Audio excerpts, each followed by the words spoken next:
कैसे हो दोस्तों। तो यार आज पता नहीं सुबह सुबह रैंडमली मेरे दिमाग में एक अजीब सा थॉट आता है दैट हम इंसान भी कितने अजीब होते हैं। मतलब ज़िंदगी भर उन जगहों पर पहुंचने की जल्दी में होते हैं जहां का रास्ता हमने कभी देखा ही नहीं होता।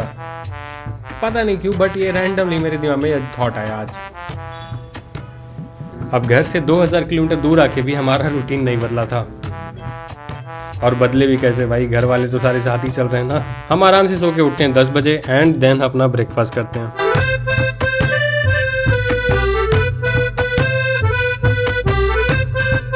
अब ये ब्रेकफास्ट होटल के प्राइस में इंक्लूडेड था, प्लस इनके यहाँ नॉर्थ इंडियन क्यूजिन भी थी, जिसकी वजह से हमने इस ब्रेकफास्ट को जी भर के खाया। अब ब्रेकफास्ट करते करते मुझे याद आता है दैट हमने आज की आइटनरी तो बना ही नहीं है। मतलब कि जाना कहाँ है, कौन सी जगह देखेंगे आज, कुछ पता नहीं है भाई। कि तभी मुझे याद आती है जेमिनी। बताइए मैं आपकी किस तरह से मदद कर सकता हूँ। शिलोंग के पास घूमने के लिए बेस्ट जगह कौन सी है? कल्पना कीजिए एक ऐसी जगह जहां बादल और पहाड़ आपस में लिपटे रहते हैं। शिलोंग से कुछ ही दूरी पर स्थित लैटलूम कैनियन प्रकृति का एक ऐसा अजूबा है जिसे देखकर आपकी रूह कांप जाएगी। यहाँ की विशाल चट्टानें और गहरी घाटियाँ आपको एक अनदेखी दुनिया का एहसास कराती हैं। बस फिर आज की आइटनरी जेमिनी बना रही थी एंड हम उसे फॉलो कर रहे थे। तो लाइटलूम फाइनल होते ही हम फटाफट से एक टैक्सी बुक करते हैं और निकल जाते हैं शिलोंग की रेंटल मार्केट की तरफ। कार में आराम से बैठकर शिलोंग के हिली रोड्स और कलरफुल लोकल स्ट्रीट से गुजरने का एक अलग ही वाइब था। पहाड़ों के ट्रैफिक, साइड में छोटे छोटे वुडन हाउसेस और ठंडी हवा। भाई साहब हम बस विंडो डाउन करके शहर को ऑब्जर्व ही करते जा रहे थे। लेकिन कार से लाइटलूम तक का रास्ता थोड़ा टाइट और रिस्ट्रिक्टिव हो सकता था, इसलिए हमने डिसाइड किया कि लाइटलूम तो हम स्कूटी पे ही एक्सप्लोर करेंगे। बट असली प्रॉब्लम तो अभी हमारे सामने आने वाली थी, क्योंकि एक्साइटमेंट में हम में से किसी ने ध्यान ही नहीं दिया कि आज तो वीकेंड है और वीकेंड पे मोस्टली व्हीकल्स ऑलरेडी बुक्ड रहती हैं, जो कि एक ऑब्वियस सी बात है। बट देन रैंडमली हमें एक स्टोर ऐसी मिलती है जहाँ के ओनर से हमारी बात होती है एंड वो कहते हैं कि उनके पास अभी भी 2-3 अच्छी स्कूटीज अवेलेबल हैं।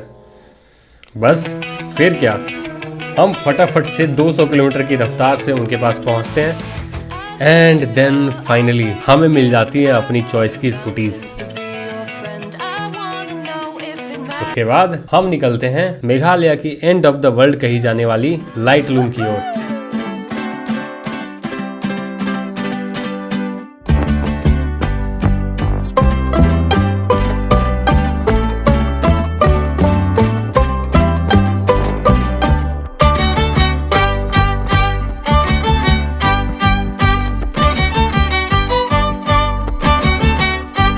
अब सिटी के ट्रैफिक से जैसे ही हम बाहर निकलते हैं और लाइटलूम वाले रास्ते पे आते हैं, हमारे सामने मौसम ऐसे चेंज होता है जैसे मानो विंडोज का वॉलपेपर। मजाक नहीं कर रहा भाई, सच में हर मोड़ पे ऐसा लग रहा था जैसे विंडोज की एक नई वॉलपेपर आ रही है।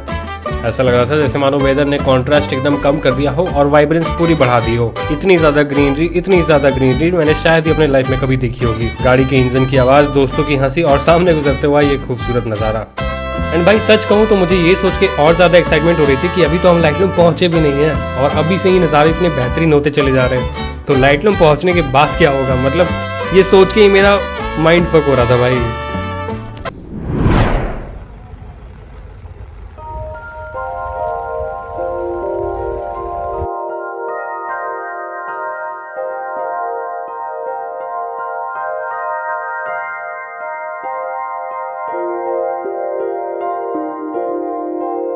अब यार इस पॉइंट पे आके मुझे प्रखर गुप्ता की एक लाइन बार बार दिमाग में याद आ रही थी।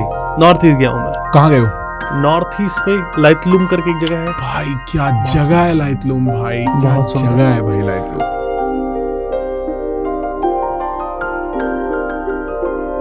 एंड सच कहूँ तो उस पॉइंट पे मुझे प्रखर गुप्ता की बात में कोई डाउट नहीं लग रही थी, बिकॉज भाई जो हो रहा था हमारे सामने हो रहा था। मतलब हमारे सामने बादल आ रहे हैं, बादल जा रहे हैं, पहाड़ ढक रहे हैं, 2 मिनट में पूरा व्यू गायब हो जा रहा है एंड 2 मिनट के बाद पूरी व्यू क्लियर हो जा रही है।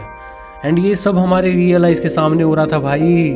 मतलब अनबिलीवेबल था भाई, मैं सच बता रहा हूँ, अनबिलीवेबल जगह है ये। अब कल का तो मुझे पता नहीं, बट आज का दिन, ये हवा, ये शाम हमारे मेघालय डायरीज के अनफॉरगेटेबल मेमोरीज में ऐड हो चुकी है। कल पता नहीं एक नया एडवेंचर हो, एक नया रास्ता हो, बट आज का दिन मैं कभी नहीं भूल सकता। बाकी इसी के साथ आज की वीडियो को यही भी ख़त्म करना चाहता हूँ। चैप्टर 3 आपको कैसा लगा कमेंट में ज़रूर बताइएगा। बाकी मिलते हैं नेक्स्ट वीडियो में। Till then bye bye. शाम के लिए कुछ बोल दो। शाम के लिए कैसा लगता है शाम को? सरप्राइज वीडियो है इसके लिए। अनफॉर्चुनेटली हम लोग अपना सिबलिंग चूज नहीं कर सकते हैं। बाकी अच्छा आदमी है, थोड़ा सा उसको बादाम खिलाना है ताकि बात ना भूले।